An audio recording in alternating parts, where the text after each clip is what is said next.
Alright, so not what I want to do is to explain how to read, understand, and present papers. So, the first thing we need to do when we are presenting is to start by motivating people.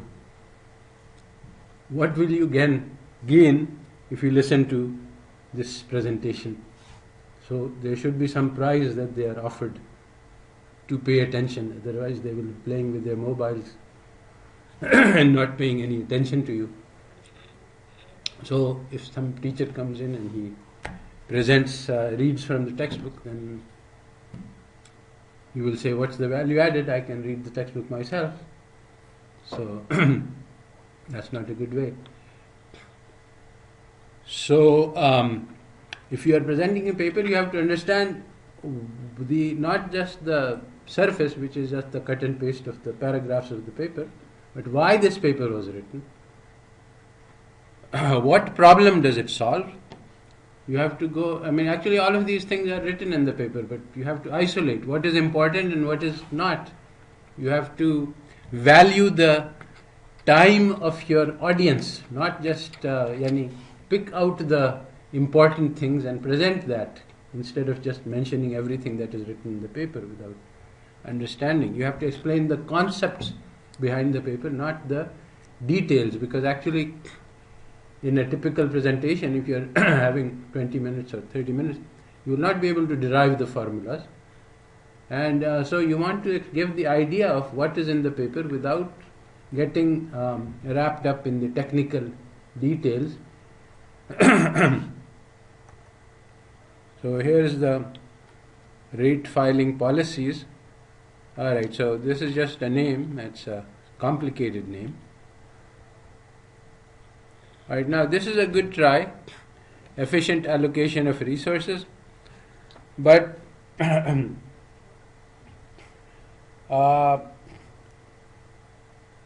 rate filing policy, nobody knows what that means. And again, this is dry bulk commodity efficient way.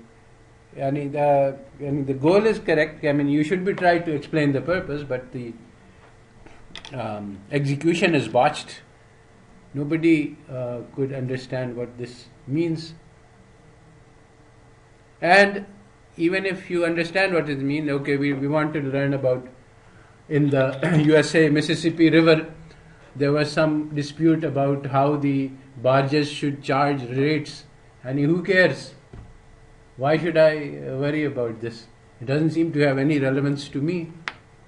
So I'll figure this out later.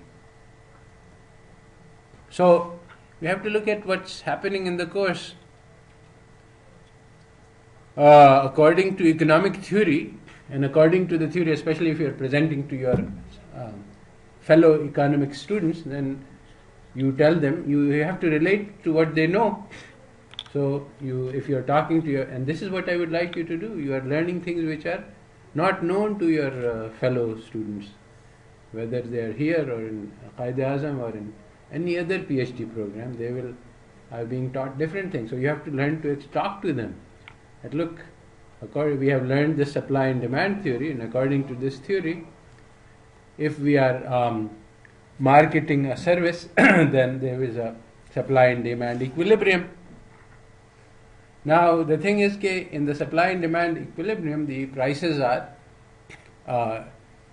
supposed to vary, and they will eventually reach equilibrium, because if there is excess supply, they will go down. If there is excess supply, excess demand, they will go up. Excess supply, they will go down. So now the question is, suppose that people have to post prices, as people do, and the seller goes and he says, okay, the price of tomatoes is so much. He puts a sign on his board, then he cannot change that sign. Then suppose that he discovers the demand is high or the demand is low. What will happen? Will the supply and demand outcome occur? Well, okay, this is a general abstract question, so let's make it specific and concrete, because then you can talk about things. So there is a particular institution which was the barges in Mississippi, but this is going to be too remote from the students. So we know that posted prices do not support supply and demand. We know it because we have studied it in this course. Nobody else knows that. So we don't count on them to know this. So then we have to explain, why does it matter whether posted prices support supply and demand or not? Because also posted prices is, and then we have to engage with their intuition. You have to get them to be part of the conversation. So ask them that, what do you think about questions which they understand? But that means that you can't talk about barges in Mississippi. So you can say, okay, you have learned some theory. What does your theory tell us? Then this experiment was performed to test this theory. So you have to put this in that context. And what were the results and how do they support? Do they support supply and demand? Do they support intuition? Do they support the results that you see in posted price experiments, which you know about, but your audience will not know about? So then there is the bigger question of, do market create efficient outcomes in general, which economic theory teaches. So what does this result tell us about this big idea that markets always lead to efficient outcomes and government regulations always cause harm? So maybe our results will show us some things about that. So these are the big ideas. So now you see, this is definition, explanation of few terminology. This is irrelevant. These details are not familiar. We don't need to explain these things about the 38 states and Mississippi River, because it doesn't have anything to do with the experiment. The experiment itself was actually built as a model for this situation. And this is just not okay. So posted prices, this is good, this is something relevant, but it's only valid for people who have already done experimental economics. So if somebody has not done an experimental economics course, he will not understand what you're talking about. What is posted prices? Why does it matter? So this is not the right way. You have to start by setting up a problem, a real world problem which they understand. So first thing we need to do is, so basically first we understand what they're doing. People used waterways to transport dry goods. There are a few large companies and a lot of small ones, and there's very little information. People call around different companies and find out, get quotes, and then they make their decisions. So is this kind of structure enough to produce a supply and demand equilibrium output? Economic theory says it works by magic. So, but we know that it doesn't. So the question that was asked was that in this kind of low information situation, what will happen if we say, at least to the big companies, that you are required to file your rates? So there is some major bulletin board where everybody can go and find out that company A is charging this much and company B. So it seems like this would be a good idea, that instead of everybody negotiating on personal basis and calling up people, we can have a central place which was some inland water commission, and everybody can find out what the rates are, all the three companies. So presumably we can argue that, first of all, there are several effects. Who will be helped, who will be hurt? And there are three parties: the big barge holders and the small companies and the consumers. So who will be helped, who will be hurt? So and how can we find the answer to this question? Should we just apply supply and demand theory, or should we do something else can be done? So these are the questions which motivate the paper, but this is not how you should present it, because inland water barges is not relevant. So first you have to change the question to something which would be of interest. So I gave an example that let's think about moving companies, just because this is a kind of situation. There are a few large moving companies and then there are very small ones. And if you want, you can call around and ask that how much will you charge to move my house. They will send a person to your house. He will look at how much material you have. and But even this is, when you're talking about students, it's not a familiar object. So we can go to airlines. We have one big airline which is PIA, and then 4 small ones, Shaheen and Airblue and Serene and one more.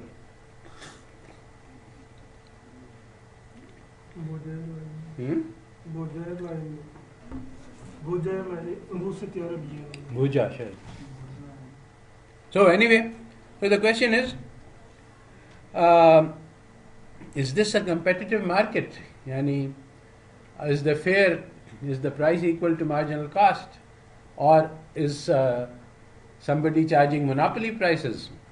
How can we find out? Yani, suppose I want to ask that is there supply and demand equilibrium in the market for air tickets? Now we are coming to something which is in the experience of students. So now we can say that, okay, we don't know the answer to this question because the market structure is not perfect competition. We don't have hundreds of small firms. Now we can say that oral double auction results show that even in very small markets, you get to competitive outcomes provided that the same situation is repeated. So if the same demand, the cost structure we can believe remains the same every day. So the market structure remains the same every day on that side. What about the demand? The demand structure doesn't remain the same every day. So it's not clear whether or not we will get competitive equilibrium. And then the question is, how close would you get? So how can we find this out? We could try to go and calculate demand curves from the data. That's quite difficult to do because there is an identification problem that you have heard in econometrics. So another way to do this is to run an experiment. I take 5 students. I say, you are the manager of PIA, you are the manager of Shaheen, you are the manager of Airblue, and then we send them customers. And so then we see everybody is trying to maximize profit. We see will a competitive equilibrium emerge or not. So this is now one way we can ask whether the theory that you have studied in your conventional economics course, whether or not it works in the real world. Now you are putting the question in a way that they will understand, and so they will be able to respond. Now we go and check what happens in the real world. Well, if you go and check what will the price for a seat to Karachi be today, you will find that it can be between 11,000 and 18,000 or even 25,000. We're just talking about the economy seat, not the business class. So there's a problem here immediately. Why is there price fluctuation? I mean, supply and demand equilibrium says that there should be only one price. So why is this problem exist? So I actually called up my travel agent to ask that why do these fares fluctuate so much? Now, he told me that the airlines use a system in which if they have this base price is around 11,000, and then if they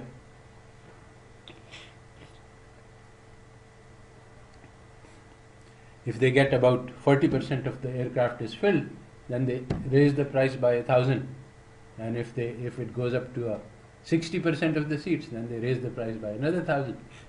And as the aircraft gets filled, your seats get more and more expensive.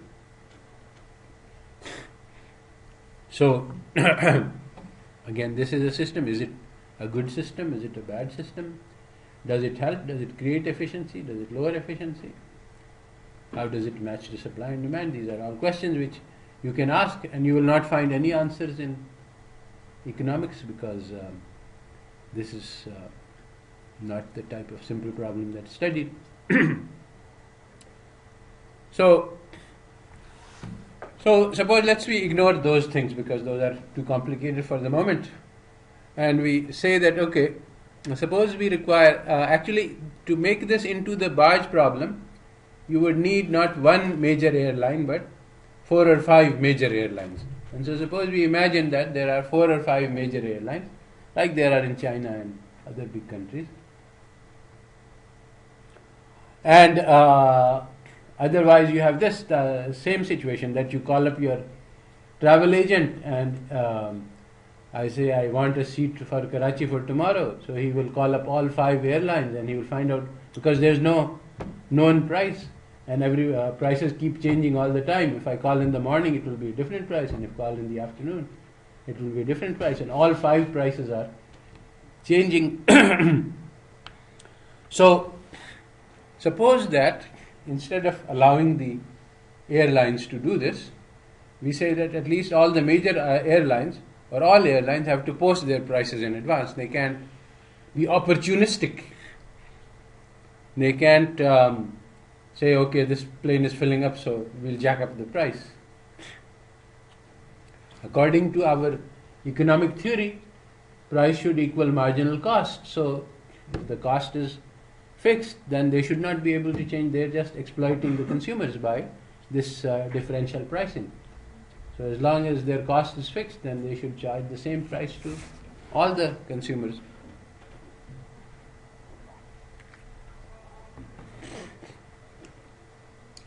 So would this make it more efficient?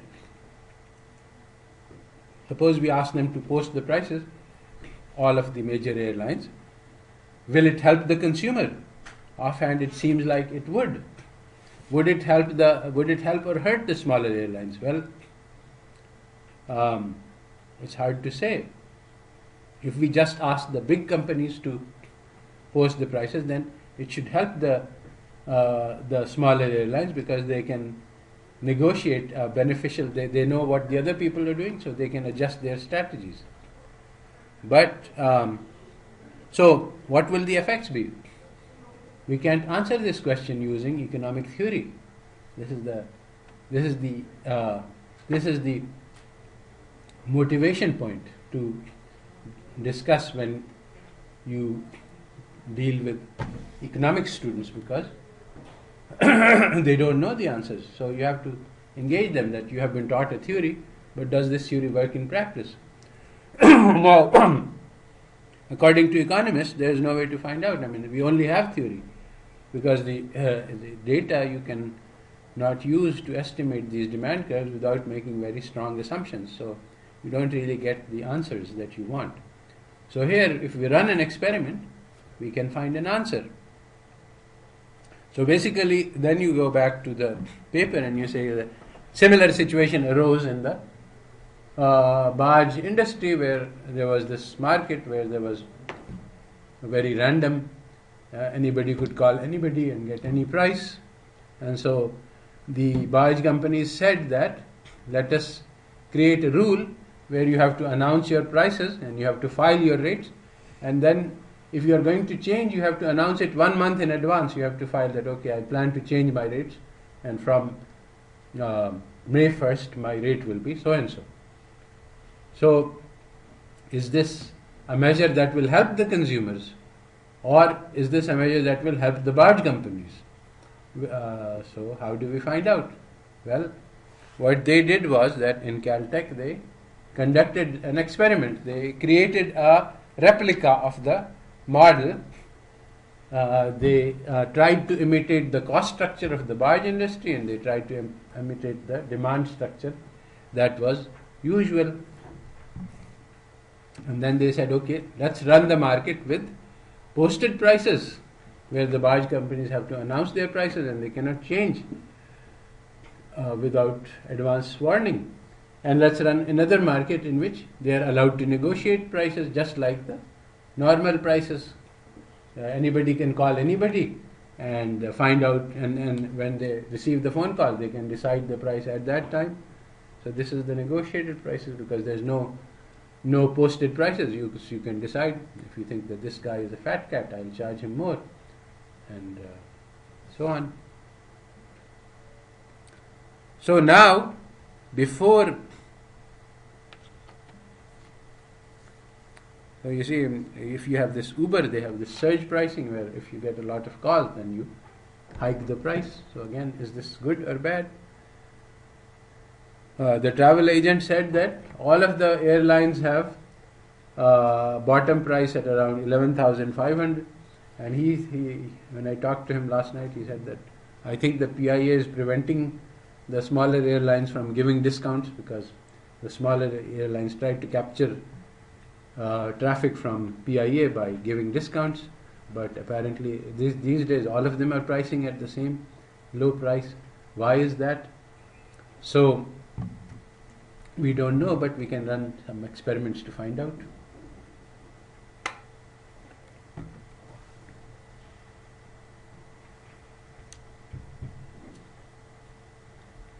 So you see, this slide is just not relevant. I mean, you don't want to explain oral double auction and negotiated prices.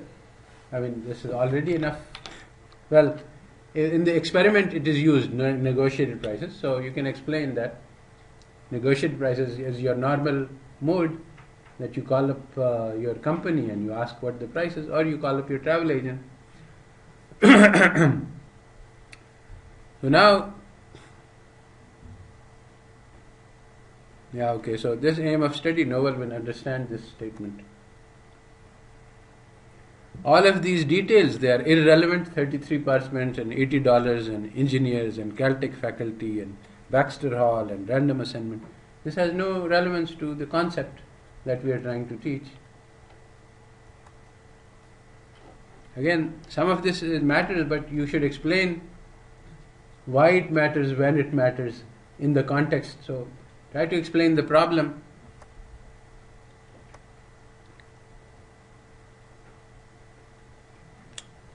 Just copied from the paper without understanding. Right. So this is now the market. This is what we want to explain, because so there are 4 markets. One is negotiated, posted, and negotiated. This is to make sure that there is no sequencing effect. So if one happens first and the second happens later.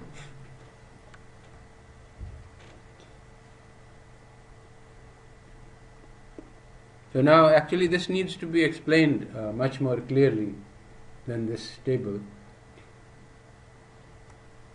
Okay, so what we did was, this is where you might want to say, okay, we experimented with 2 types of markets, one in which there was a low demand and then the demand was raised.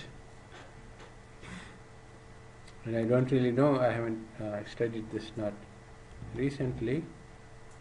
Okay, so there were 2 demand periods. So there are 4 conditions that we are studying. One is a low demand case and one is a high demand case. And then there is 2 types of market conditions, negotiated price and posted price. So that's what you want to tell. You don't want to give this table. You want to explain what's happening. Or you can give this table and explain it. That didn't happen. You have to explain it in the way that would be understandable to someone. Nobody can read this table and understand anything. Now this is something that the students from economics will understand. Nobody else will understand it. So this is something you can present. That okay, in the experiment we tried 2 different supply and demand curves.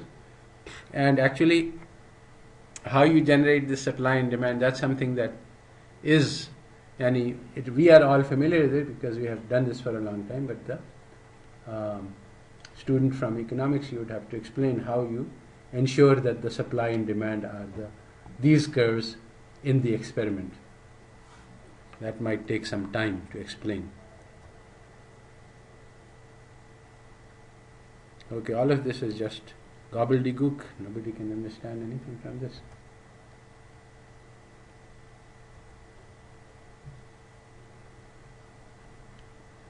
Yeah, you're writing things which even you don't understand. Yeah. Just cut and paste.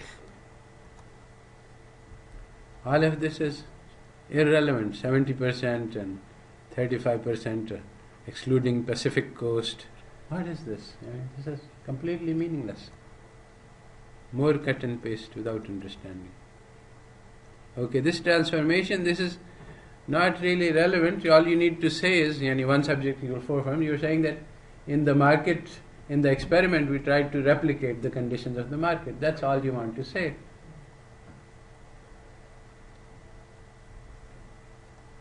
Okay, this is just this is internal to the paper. You don't really want to explain this in a 20-minute presentation.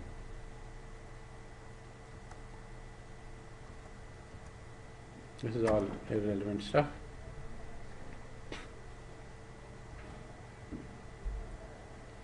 So this was basically, when they looked at the market, they saw that there were high demand and low demand periods. And basically, if we are thinking of the airlines, then we can say that there are predictable periods of high demand and predictable periods of low demand near the Eid vacations, etc. And you can maybe the weekends have high demand. So would that make a difference? And you can probably compute the elasticity of demand and supply, because there is sufficient price variation, and you can check. Maybe you would be able to get an empirical estimate. So once you have that, you can create a theoretical demand function which you can use in your experiment. So that's one thing, that's an important aspect for you to know. And this is a question of discretion as to whether or not you should explain this. But as experimental economists, you need to know that if I want to create this model, I would like to create a realistic demand function. So how can I do that?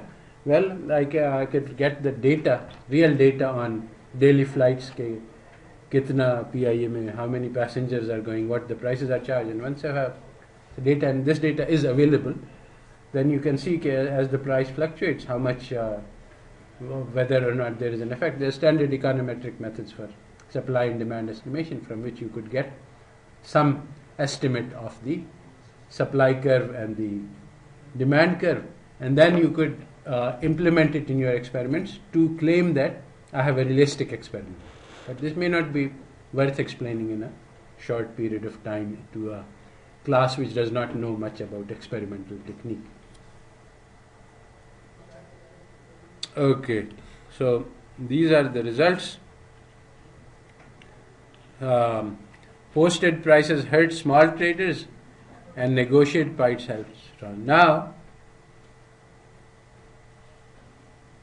the reason is just copied from the paper. You have to understand and explain this reason. Why? If this is the result, basically that's how you create a presentation. First you look at what are the results.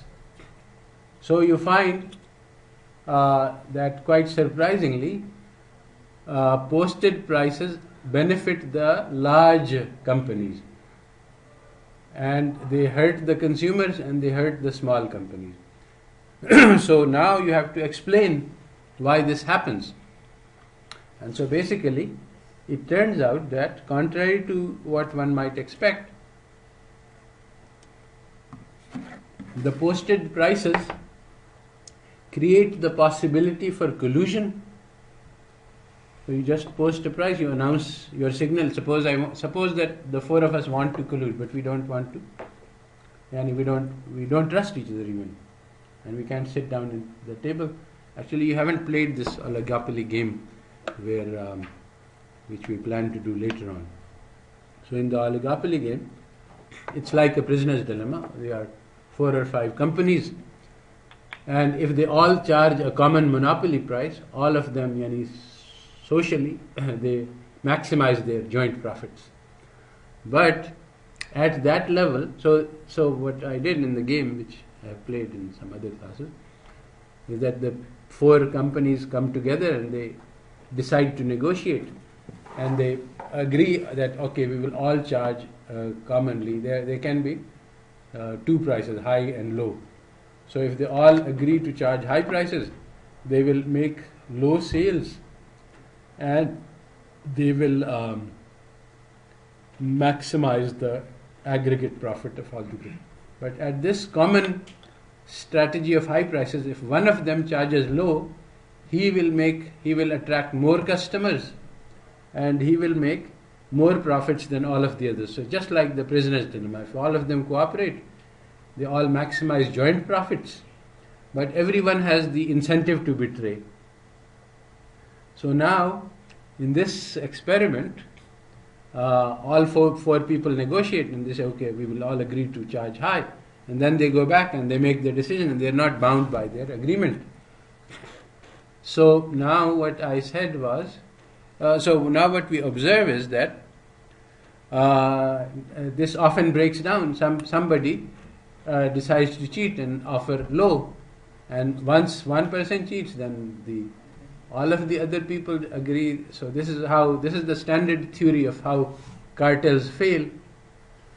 So now the problem is that in this case you can see if somebody posts the price. If he posts a high price, then you see that everybody is agreed.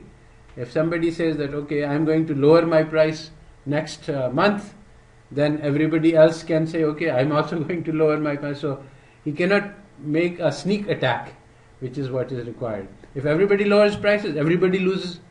So now you can comfortably maintain collusive high prices. You don't need to make an agreement, and you can monitor if anybody is cheating.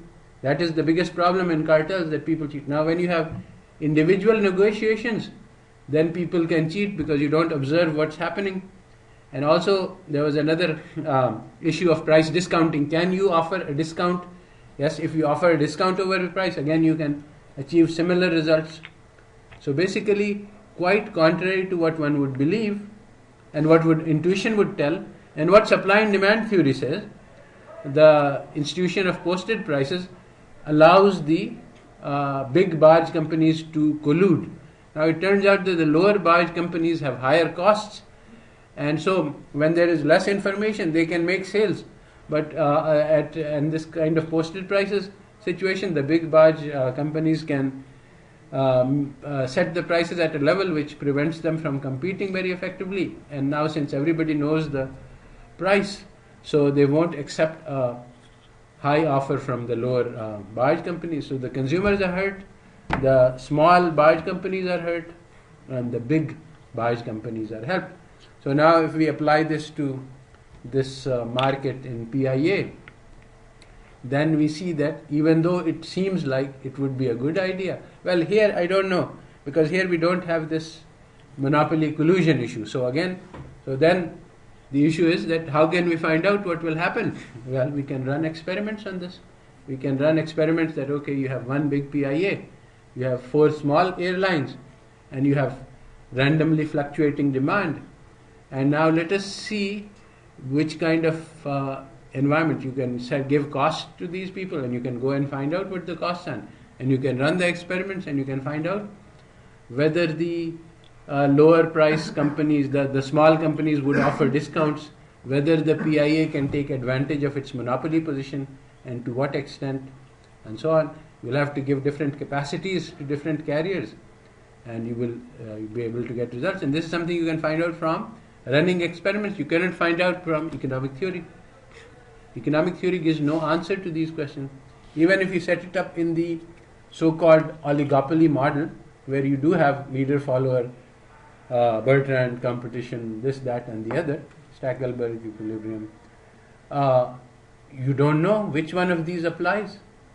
So different kinds of theories about how the firms will behave will give different results, and you cannot tell, you cannot give an answer to the question of what will happen in this. Will this industry give you approximately competitive results or not? So now experiments give you a way to answer this question.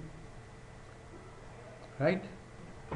Now, I don't want this to be done in class again, but I would like you to learn how to do this.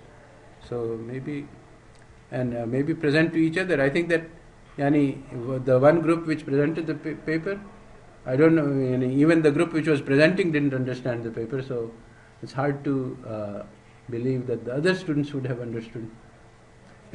So I would like you to be able to explain this paper to each other, but I don't want to take much more time again on